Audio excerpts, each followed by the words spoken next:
कक्षा 10 विज्ञान की अध्याय 8 का प्रश्न क्रमांक 6 है आपका, ऋतुस्राव क्यों होता है। तो इसका आंसर देखते हैं। इस प्रश्न का उत्तर देखने से पहले आप मानव का मादा जनन तंत्र के बारे में थोड़ी सी जानकारी प्राप्त करें, जिससे आपको यह प्रश्न बड़े अच्छे से समझ में आ जाएगा। देखिए, जो मानव का मादा जनन तंत्र है उसके इस भाग को हम कहते हैं अंडाशय, और इस अंडाशय में अंड कोशिका का निर्माण होता है या फिर मादा जनन कोशिका का निर्माण होता है। ठीक है। और लड़की के जन्म के समय ही अंडाशय में हजारों अपरिपक्व अंड होते हैं।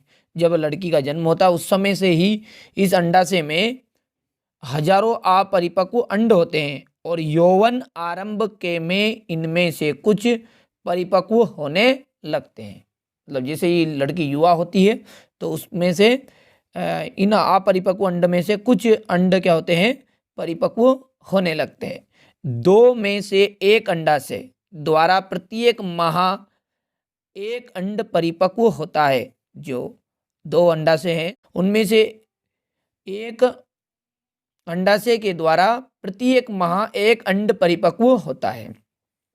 और महिम अंडवाहिका अर्थात ये जो फैलोपियन ट्यूब है, इसके द्वारा यहाँ जो अंड कोशिका है गर्भाशय तक ले जाए जाते हैं, और दोनों अंड वाहिकाएं संयुक्त होकर एक लचीली थैलेनुमा संरचना का निर्माण करती है, जिसे हम गर्भाशय कहते हैं। और ये जो गर्भाशय है फिर आगे जाके योनि के मार्ग में खुलता है।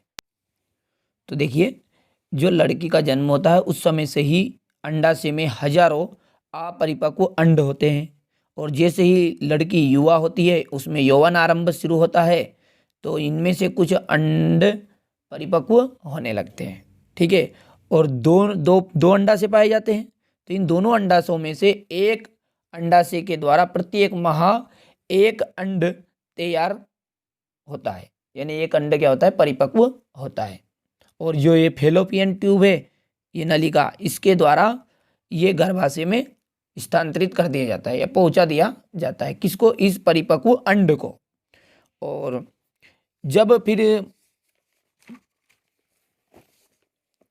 और मैथुन के समय जब शुक्राणु योनि के मार्ग से स्थापित होते हैं, तो जहाँ से ये ऊपर की ओर यात्रा करते हैं और अंडवाहिका यानी फैलोपियन ट्यूब तक पहुँच जाते हैं। और जहाँ ये जो शुक्राणु हैं, ये जो परिपक्व अंड कोशिका आई, इससे जाकर मिल जाते हैं और अंडा क्या हो जाता है, निषेचित हो जाता है। और जब जैसे निषेचित होता है तो यहाँ एक गेंद जैसी संरचना या फिर भ्रूण बनाता है, और भ्रूण गर्भाशय में फिर स्थापित हो जाता है और लगातार इनमें विभाजित होकर वृद्धि करते रहते हैं, और अंत में फिर क्या होता है, शिशु का निर्माण हो जाता है। ठीक। अब देखिए, जो मैथुन के समय जो शुक्राणु हैं वो योनि के मार्ग से अंड कोशिका के साथ मिल जाते हैं और उनका निषेचन हो जाता है, और फिर बाद में भ्रूण बन जाता है, और 9 माह के बाद में फिर एक शिशु का जन्म होता है। ठीक है। पर लेकिन यदि ये अंड कोशिका के साथ शुक्राणु का निषेचन नहीं हो पाया तो फिर क्या होता है, तो देखिए, यदि अंड कोशिका का निषेचन नहीं हो तो यहाँ लगभग 1 दिन तक जीवित रहती है, क्योंकि अंडा से प्रत्येक माह एक अंड का मोचन करता है। अर्थात जो अंडा से है वो हर एक महीने एक अंड को परिपक्व करता है। अतः निषेचित अंड की प्राप्ति के लिए गर्भाशय भी हर एक महीने यानी प्रति माह तैयारी करता है। अतः इसकी अंताभित्ति मार्शल यानी कि मोटी हो जाती है। यहाँ अंड के निषेचन होने की अवस्था में उसके पोषण के लिए आवश्यक है। ये जो प्रक्रिया है कि गर्भाशय निषेचित अंडे की प्राप्ति के लिए भी तैयारी करेगा, तो ये किसके लिए जरूरी है कि जो यदि भ्रूण बन गया तो उसके पोषण के लिए आगे जरूरी है। ठीक है। परंतु निषेचन ना होने की अवस्था में इस परत का कोई आवश्यकता नहीं होती, इसकी कोई जरूरत नहीं होती। तो यहाँ जो परत है वो धीरे धीरे टूटकर योनि के मार्ग से रुधिर एवं म्यूकस के रूप में निष्कासित होती है। अर्थात जो रुधिर है रक्त और म्यूकस के रूप में ये बाहर निकाल दी जाती है। बस इस चक्र में लगभग 1 मास का समय लगता है तथा इसे ही रजोधर्म या ऋतुस्राव या मासिक धर्म कहते हैं। इसकी जो अवधि है लगभग 2 से 8 दिनों की होती है। तो देखिए हमारा प्रश्न क्या था कि ऋतुस्राव क्यों होता है।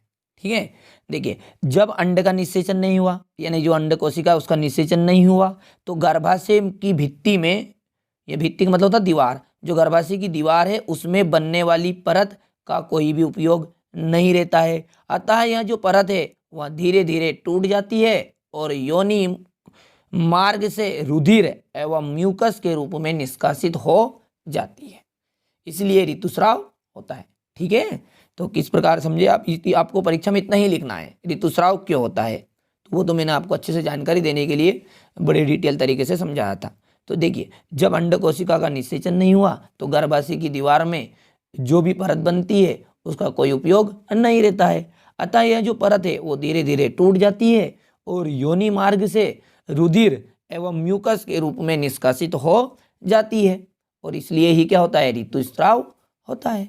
ठीक है, अब आप इसे अपनी कॉपी में नोट कर लीजिएगा और अच्छे से कंप्लीट कर लीजिएगा। और यदि आपने पिछले वीडियो नहीं देखे हैं तो आप प्ले लिस्ट में जाकर उन वीडियो को जरूर देखिएगा, क्योंकि इस चैनल का मुख्य उद्देश्य यही है कि आपको परीक्षा में अधिक से अधिक अंक प्राप्त हो सके।